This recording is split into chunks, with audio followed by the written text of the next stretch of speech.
Dude, remember when Laurie Strode chopped off her brother's head?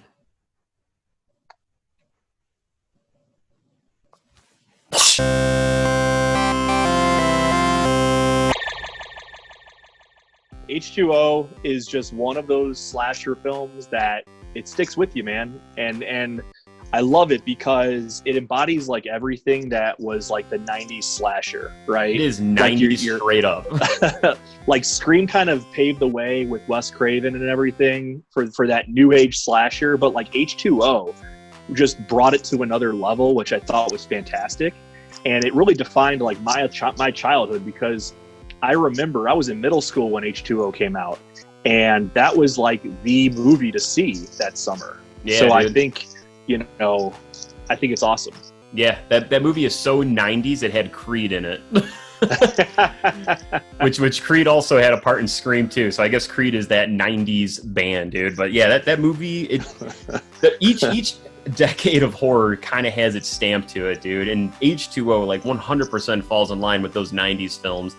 But the coolest thing about that movie, dude, that has always just made it feel like it's the next best Halloween movie compared to the original, is you feel like you've got the shape back, Right. Even in Halloween 2, Michael Myers kind of loses that edge you get out of that character in the first movie, and then it gets a little bit goofy and stuff where he's just like this animatronic robot moving around, but it felt like you had the shape back, dude. Like you had a badass Michael Myers with attitude, Yeah, and he was totally unstoppable. I mean, from start to finish in this film, he's taking licks and getting right back up, Yep. and it's that traditional shape that is just like a powerhouse. You know what I mean?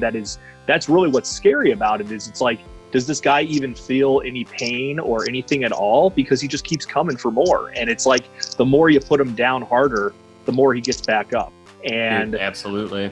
What I really love about this, and the biggest thing that makes this film special to me, is that this is really what brings back Jamie Lee Curtis to the role of Laurie Strode. And it really... Dude, she's amazing in this. It's awesome. And I think they do a really good job of starting off where basically Halloween 2 left off, right? Michael Myers has been, in the shadows for 20 years, waiting for basically his time to strike again. And when is that? Well, it's on Halloween, when Laurie Strode's son turns 17, the same age that she was in the first film. Yep, exactly, dude. And I love her character in this so much because it feels so believable. You went through this traumatic experience. You've been trying to hide away from this for your entire life. So what do? Mm-hmm. You change your name, you go off the grid, and you end up going and working at a school, Right. Like she goes entirely off the grid in a gated community with everything. And when Michael shows up, man, and you get the whole climactic ending with everything, dude, one of the greatest moments, my favorite moments in any horror film, dude, is when Josh Hartnett and his girlfriend, dude, are like barely getting away from him. And when she gets that door open, dude, and slams it, and they have that quick moment staring at each other through that window. I don't give a shit how much you love this movie or hate it. That is goosebumps, dude. Like, goosebumps all over your body. I love that moment so much, dude. It's good. Awesome. Because that's really the first time that they've connected since Halloween 2. That they're face to face for the first time in 20 years. And let me just say, Josh Hartnett, dude, makes that role. He is like, I crave Josh Hartnett in 90s movies. Dude. Like The Faculty, Halloween H2O. I mean, the dude is awesome. And this is his first movie, too. Yeah, it's crazy, how a lot of these awesome actors get their start in horror, and especially him to do H2O and then The Faculty is crazy. But you're right. She has that face off with him for the first time, and that kind of sets off the events to conspire. Because up until that point, she's kind of looked at this as this crazy person. Like, hey, Michael Myers is dead. Why are you afraid? Why do you have a gun under your pillow at night or whatever? She's looked at it as nutso that. Why are you scared? And then it's like, well, no, here is the boogeyman. He is real, and he's here ready to kill again. You know what I mean? Yeah. And he is brutal in this movie, man. Everything he does when he's hacking up the kids and stuff, dude, like awesome moments in that there. Mm-hmm. I love the moment, dude, when they go back into the school, man, because Laurie is just like, that's enough of this, dude. Like when she finally says, that's it, you guys are out of here, I'm gonna go face my demons, dude. And when she's standing there and they kick into the Halloween music, dude, and she's like, my God, it just like starts going, and he lowers himself down from that pipe, dude. Oh my god, dude, I love that so much. And she whacks him, dude, right into the shoulder with the axe, and he just takes it out, just wham, just slams it into the ground.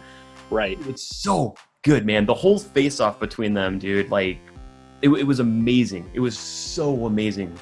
Dude, I gotta hand it to them. Like, one of the best parts of this film is like the sound engineering with a lot of those like subtle little sound bites, you know. Totally. The axe going into Michael's, you know, clavicle, like, and then he drops it on the ground and it just sticks into the wood, and it's just like ching, you know, like, it's so good, and it makes it that much better. It drives that scene so much more, and the kills in this movie are so good. I mean, my favorite one is when they're in the kitchen and, like, you know, basically the lights are off, and then all of a sudden they start flickering, and you see the chick basically like hanging from her neck that just got like, you know, totally destroyed. So just brutal. Such a like freaking brutal scene.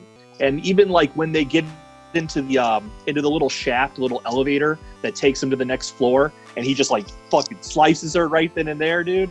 Oh man, so good. Like, there's just a lot of tension, a lot of like, oh, it's so good.